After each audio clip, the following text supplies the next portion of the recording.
Hello everyone, আশা করি তোমরা সকলে খুবই ভালো আছো। আজকে আমরা ডাটা স্ট্রাকচারের অত্যন্ত গুরুত্বপূর্ণ একটা টপিক, সেটা হচ্ছে লিংক লিস্ট। সেই লিংক লিস্ট শুরু করতে যাচ্ছি। সো লিংক লিস্ট বা যে কোনো টপিক পড়ার আগে ওই জিনিসটা আমাদের আসলে কেন দরকার, এই জিনিসটা আমাদের প্রথমে বুঝতে হবে। সো এখানে দেখো, আমি একটা জিনিস লিখছি, প্রবলেমস উইথ অ্যারে। তাহলে এই প্রশ্নের কথা এই প্রশ্নের উত্তর হচ্ছে যে আমরা তো লিংক লিস্ট পড়ার আগে অ্যারে পড়ছি। তো অ্যারেতে আসলে কি কি সমস্যা, এই সমস্যাগুলো যদি আমরা জানতে পারি, তাহলে লিঙ্ক লিস্টের যে গুরুত্ব সেটা কিন্তু আমরা বুঝতে পারবো। তো চলো, অ্যারেতে আসলে কি কি প্রবলেম ওই জিনিসটা একটু আমরা বুঝি। অ্যারেতে আমরা কি দেখছিলাম, যখন আমরা একটা অ্যারে তৈরি করি, আমরা ওই অ্যারেটাকে একটা ফিক্সড ক্যাপাসিটি দিয়ে দিই র্যামে। হয় আমরা 10 লেন্থ বা 12 লেন্থ বা যে কোনো একটা লেন্থ ফিক্স করে দিই, যে র্যাম, তোমার কাছ থেকে আমার 10 জায়গা লাগবে, তুমি এই 10 লেন্থের একটা অ্যারে আমাকে দিবা। সো এখান থেকে আমরা কি দেখতে পাচ্ছি, যে একটা অ্যারের ক্যাপাসিটি কিন্তু সবসময় ফিক্সড। এরপরে আমাদের এই ক্যাপাসিটি কিন্তু এমন সিচুয়েশন হইতে পারে যে আমাদের ওই 12টা জায়গা 13টা জিনিস রাখতে হতে পারে, বা 13টা জায়গা যে কোনো অর্থাৎ বেশি জিনিস রাখতে হতে পারে। সো এই বেশি জিনিস যদি রাখতে হতে হয়, তখন কিন্তু আমরা এই অ্যারেটার সাইজ বড় করতে পারি না। আবার যখন আমরা এই ক্যাপাসিটি যেহেতু ফুল বলতেছি, এই ফুল বলার কারণে এখানে দেখো প্রথম একটা পয়েন্ট লেখা আছে, সেকেন্ড পয়েন্ট যেটা, সেটা হচ্ছে ইনসার্শন। অর্থাৎ আমরা যদি একটা অ্যারে ধরে নিই, সেই অ্যারের ভিতরে আমরা নতুন একটা এলিমেন্ট ইনসার্ট করতে চাচ্ছি, কিন্তু সেটা কিন্তু আমরা ইনসার্ট করতে পারছি না, কারণ অলরেডি ক্যাপাসিটি ফুল। আবার এমন একটা সিচুয়েশন হইতে পারে না, যে তুমি মাঝখানে অথবা শুরুতে একটা অ্যারে ইনসার্ট করতে চাচ্ছ। লেটস সে আমি বললাম এখানে 5 এবং 6, এর মাঝখানে তুমি একটা এলিমেন্ট ইনসার্ট করবা। লাইক আমি বললাম তুমি 7 ইনসার্ট করবা। তাহলে তোমার যদি 7 ইনসার্ট করতে হয়, তাহলে এই অ্যারেটা যদি আমি এইখানে আবার ড্র করি, তাহলে দেখো, আমি লেটস সে বললাম যে এখন আমার 9 নাই, আমাদের এইখানে একটা ফাঁকা জায়গা আছে। সো এখন তুমি 1, 5, এখানে 6 এবং 5-এর মাঝখানে যে জায়গাটা, এই জায়গাটায় তুমি 7 ইনসার্ট করতে চাচ্ছ। তাহলে 5-এর পরে নর্মালি 7 লিখে দিই। লিখলাম। লেখার পরে এখন আমাদের কি, এই যে 6 যেটা আছে, 6কে কি এই পাশের ঘরে পাঠিয়ে দিতে হবে না? এই 2কে কি তাহলে এই পাশের ঘরে পাঠিয়ে দিতে হবে না? অর্থাৎ আমার 2 এই পাশে যাচ্ছে, 6 এই পাশে যাচ্ছে। অর্থাৎ এই পাশে যত এলিমেন্ট ছিল, প্রত্যেকের কি ডান দিকে শিফট হতে হচ্ছে না, রাইট শিফট হতে হচ্ছে না? এই রাইট শিফট হতে গেলে কিন্তু আমাদের মেমোরিতে অনেক জায়গা অনেক টাইম নষ্ট হয়। সো এখানে কি দেখতে পাচ্ছি আমরা, যে একটা ইনসার্শন অপারেশন। হোয়াট ইফ আমরা এই যে একদম জিরো ইন্ডেক্স, একদম শুরুতে যদি ইনসার্ট করতে চাইতাম, তাহলে কি আমাদের এইখানে যতগুলো এলিমেন্ট ছিল প্রত্যেককে কি রাইট শিফট হইতে হতো। সো এই রাইট শিফট হতে হওয়ার কারণে আমাদের কিন্তু টাইম কমপ্লেক্সিটি অনেক বেড়ে যেত, যার ফলস্বরূপ আমাদের কিন্তু ওটা একটা ইনএফিশিয়েন্ট প্রোগ্রাম তৈরি হতো। সো এখানে আমরা দেখতে পাচ্ছি যে ইনসার্শন আমাদের অ্যারের ক্ষেত্রে একটা প্রবলেম ছিল। এবার সেম কথা ডিলিশন। এই অ্যারেটার ক্ষেত্রে চিন্তা করো, আমরা যদি এই 9কে এখান থেকে ডিলিট করতে চাই, তাহলে আমরা কি জানি যে অ্যারে হচ্ছে একটা সিকোয়েন্সিয়াল ডাটা স্ট্রাকচার। এখানে কেউ একটা এলিমেন্ট রাখলাম, একটা এলিমেন্ট রাখার পরে ওইখানে আরেকটা ফাঁকা জায়গা থাকতে পারে না। সো আমি যদি এখানে 6 নেওয়ার পরে এখানে বলে দিই যে আমার কিছুই নেই, জায়গাটা ফাঁকা, এটা কি আসলে মেক সেন্স করে? যে একটা এলিমেন্ট এখানে আমি পাইলাম, এর পরের জায়গাটাই ফাঁকা, তাহলে কি এখানে একটা ফাঁকা জায়গা দেখতেছি না? এটা কি অ্যারেতে আসলে সম্ভব? এটা কিন্তু সম্ভব না। সো এই কারণে এই জিনিসটা যাতে যেহেতু সম্ভব না, সেই কারণে আমাদের কিন্তু এই প্রত্যেকটা এলিমেন্ট কি একটা করে লেফট শিফট করতে হয়। অর্থাৎ এখানে আমাদের 6 থাকলো, 6-এর পরে এখানে 1 চলে আসবে, 1-এর পরে আবার 6 আসবে, 2 আসবে, এবং লাস্টে এই এলিমেন্টটার জায়গা এখানে কিন্তু ফাঁকা থাকবে। অর্থাৎ আমরা দেখতে পাচ্ছি, আমরা মাঝখান থেকে কিছু একটা ডিলিট করে দিলে ওর ডান পাশে যত এলিমেন্ট ছিল সবাইকে কিন্তু টেনে আমাদের সামনে নিয়ে আসতে হতে হচ্ছে, সামনে নিতে আস মানে সামনে নিয়ে আসতে হচ্ছে। সো কি বুঝলাম? আবারও সেই টাইম কমপ্লেক্সিটির প্রবলেম। সো এই ডিলিশন, এই ইনসারশন, এই দুইটা মেজর প্রবলেম। এর পাশাপাশি অ্যারের কিন্তু ফিক্স ক্যাপাসিটি। সো এই সব প্রবলেম গুলো আমাদের সলভ করার জন্যই আমাদের কিন্তু এই আসে লিঙ্ক লিস্ট। লিঙ্ক লিস্ট দিয়ে কিন্তু খুব সহজেই আমরা এই প্রবলেম গুলো সলভ করে ফেলতে পারি। সো চলো, আমরা লিঙ্ক লিস্ট আসলে কি জিনিস ওটা একটু দেখি। সো লিঙ্ক লিস্ট হচ্ছে আমাদের ডাটা স্ট্রাকচারের অত্যন্ত গুরুত্বপূর্ণ একটা টপিক, যেখানে আমরা এই অ্যারের সকল সমস্যা দূর করতে পারি। সো আমরা যদি প্রথমে একটা লিঙ্ক লিস্ট দেখার চেষ্টা করি। লিঙ্ক লিস্ট বোঝার আগে জাস্ট এইটা মনে করো একটা বক্স। এই বক্সের কাছে আমরা কি আগে ডাটা স্ট্রাকচার যখন অবজেক্ট ওরিয়েন্টেড প্রোগ্রামিং করছি তখন কি দেখছি, আমরা চিন্তা করি এটা একটা অবজেক্ট এবং এই অবজেক্টের কিছু অ্যাট্রিবিউট আছে। আমরা এখন মনে করি যে এই অবজেক্ট যেটা আছে এই অবজেক্টের এখন দুইটা অ্যাট্রিবিউট আছে। সো এই অ্যাট্রিবিউট দুইটা কি, একটা হচ্ছে ভ্যালু আর একটা হচ্ছে নেক্সট লোকেশন। আমরা এখনকার জন্য মনে করলাম যে এই যে অবজেক্টটা আছে এই অবজেক্টে দুইটা অ্যাট্রিবিউট আছে, একটা হচ্ছে ওর নিজের ভ্যালু এবং ওর নিজের যে যে কোনো একটা অ্যাট্রিবিউট মনে করি সেটা হচ্ছে নেক্সট লোকেশন। সো আমরা জাস্ট চিন্তা করি এই যে যে অবজেক্টটা আছে এই অবজেক্টের সঙ্গে আমরা মনে করতে পারি না এই যে প্রত্যেকটা ব্লক আমরা এখানে দেখতেছিলাম যে এই ইন্ডেক্সের ভ্যালু হচ্ছে 6, এইখানে এই একটা 1 নম্বর ইন্ডেক্সে আমার ভ্যালু আছে 1, 2 নম্বর ইন্ডেক্সে আমার ভ্যালু আছে 6, আবার 3 নম্বর ইন্ডেক্সে আমার ভ্যালু আছে 2। সো আমি এখন কি করব, এই প্রত্যেকটাকে কি এক একটা অবজেক্ট হিসেবে একটু চিন্তা করে দেখি তো। আচ্ছা আসো আমি এই জিনিসটাই এখানে ইমপ্লিমেন্ট করি। সো আমি মনে করলাম এই যে যে নিচে যে বক্সটা আঁকছিলাম অবজেক্ট, এখানে আমি দুইটা অ্যাট্রিবিউট দিছিলাম, কি দিছিলাম, একটা দিছিলাম ভ্যালু আর একটা দিছিলাম হচ্ছে নেক্সট লোকেশন। সো আমি মনে করলাম যে এইখানে আমার এই বাম পাশে থাকবে ভ্যালু আর এইখানে আমার থাকবে নেক্সট লোকেশন। সো আমি এখন বললাম কি যে এই 6 এর জন্য আমি একটা বক্স বানাবো এবং সেই 6 এর ভ্যালুটা এখানে আমি ওই ভ্যালুর জায়গায় দিয়ে দিলাম। সো আমি আপাতত মনে করলাম এইটা একটা অবজেক্ট। ওকে, আপাতত জাস্ট একটু খুশি। আমি এই সেম অবজেক্টটা আরেকটা বানাই এবং সেই সেম অবজেক্টের আমি ভ্যালুর জায়গা 1 দিয়ে দিচ্ছি। নর্মাল জিনিস, এখানে জাস্ট প্রত্যেকটা অ্যারে ইন্ডেক্সে এক একটা করে ভ্যালু ছিল, এবার আমি এক একটা করে অবজেক্ট বানাচ্ছি। ওপি মানে আমাদের যে ক্লাস বানাইতাম, ক্লাস দিয়ে অবজেক্ট বানাইতাম সেই জিনিসটাই আমরা বানাচ্ছি। আমরা আবার একটা অবজেক্ট বানাই, আমরা 3টা অবজেক্ট বানাই। এখানে আমি এবার 2 দিয়ে একটা অবজেক্ট বানাই, যে একটা অবজেক্ট যেটার ভ্যালু হচ্ছে 2। ঠিক আছে, বানালাম। এবার আসো এইখানে আমার একটা নেক্সট লোকেশনের নামে একটা অ্যাট্রিবিউট দেখতে পাচ্ছি আমরা এইখানটায়। এই যে এখানে আমি লিখছিলাম নেক্সট লোকেশন।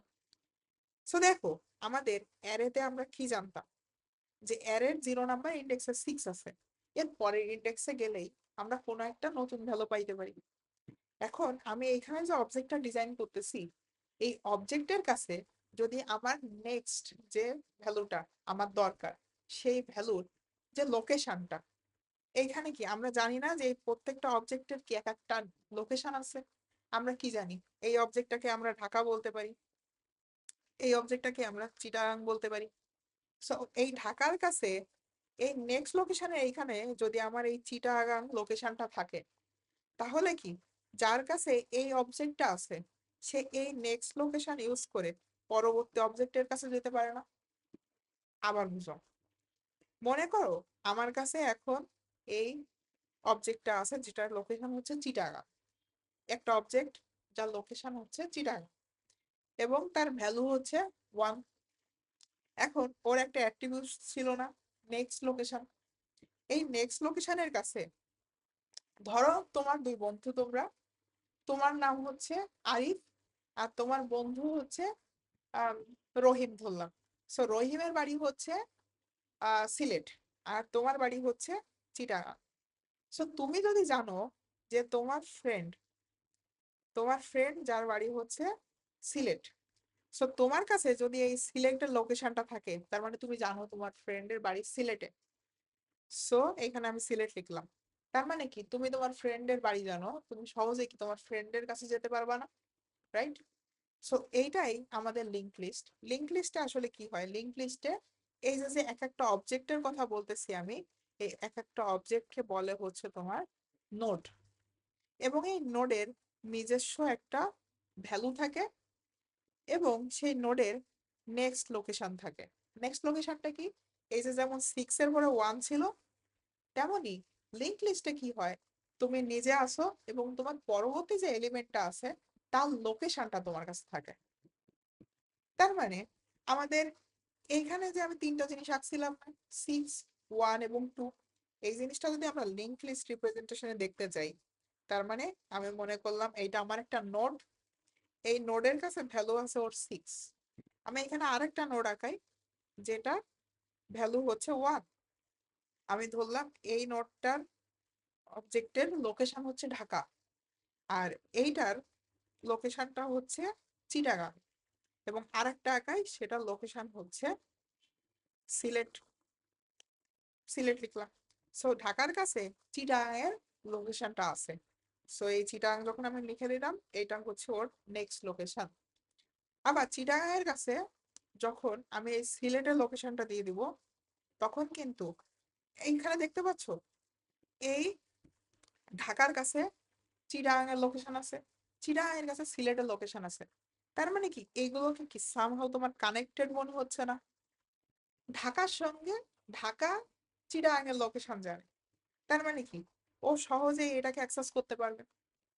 আবার এই চিটাগাং সিলেটের লোকেশন জানে, সো ও কিন্তু সহজেই এই অবজেক্টটাকে অ্যাক্সেস করতে পারবে। সো এখানে কি এক দেখতে পাচ্ছ যে এইগুলো এক একটা নোড, এবং সেগুলো এই একটা অবজেক্ট, এই একটা অবজেক্ট, এই একটা অবজেক্ট, সবগুলো এক একটা একজনের সঙ্গে এভাবে লেগে আছে।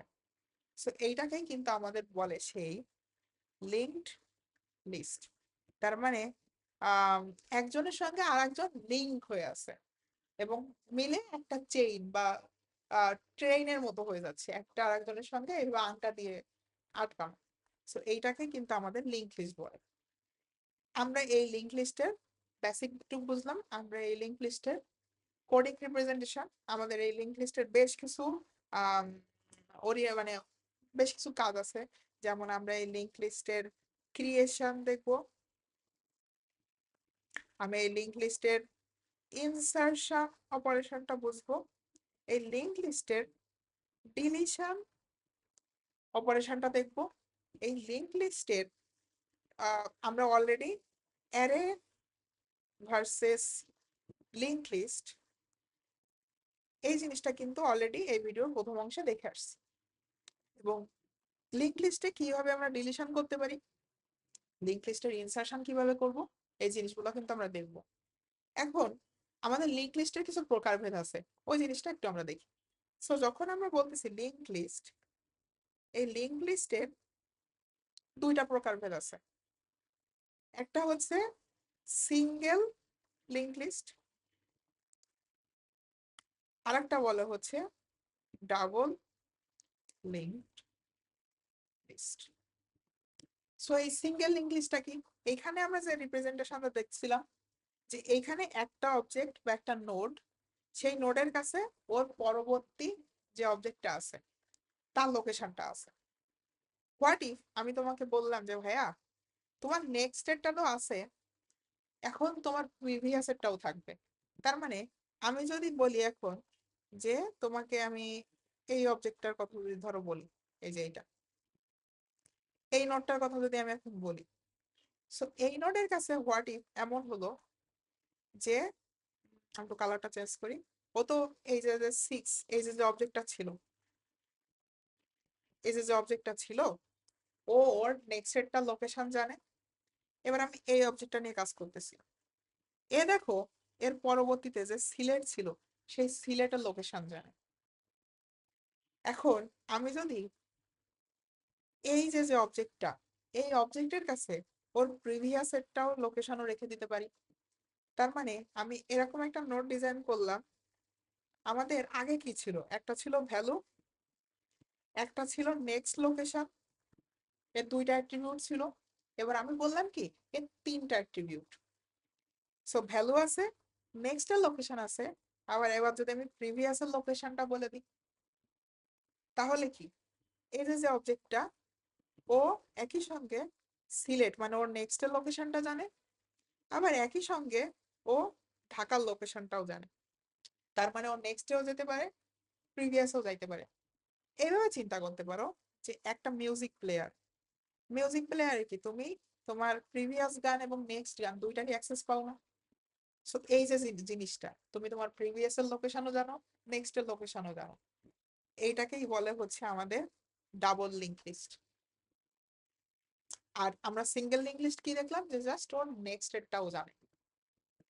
তাহলে আমরা এখানে লিঙ্ক লিস্টের দুইটা রিপ্রেজেন্টেশন দেখলাম। যে একটা হচ্ছে সিঙ্গেল লিঙ্ক লিস্ট আর একটা হচ্ছে ডাবল লিঙ্ক লিস্ট। এবং এই দুইটার আবার আর একটা ভেরিয়েশন আছে, সেটা হচ্ছে সার্কুলার লিঙ্ক লিস্ট। এই সার্কুলার লিঙ্ক লিস্টটা আসলে কি? এই সিঙ্গেল লিঙ্ক লিস্টের উপরে আমাদের যে লাস্টে যে নোডটা আছে না, এর নেক্সটে কি কেউ আছে? কেউ কিন্তু নাই। সো যখন কেউ নাই, তখন এইটাকে আমরা নর্মাল সিঙ্গেল লিঙ্ক লিস্ট কিন্তু বলতে পারি। এখন হোয়াট ইফ আমি বললাম যে এই লাস্টে নাম না দিয়ে বা কেউকে না রেখে আমি কি হোয়াট ইফ এইটাকে একদম এই প্রথমটার সঙ্গে অ্যাড করে দিতে পারি না? তার মানে এই সিলেটের কাছে এখন যদি ঢাকার লোকেশনটা থাকে, তাহলে কি দেখো তো এটা একটা সার্কুলার চেইনের মতো হয়ে গেল না?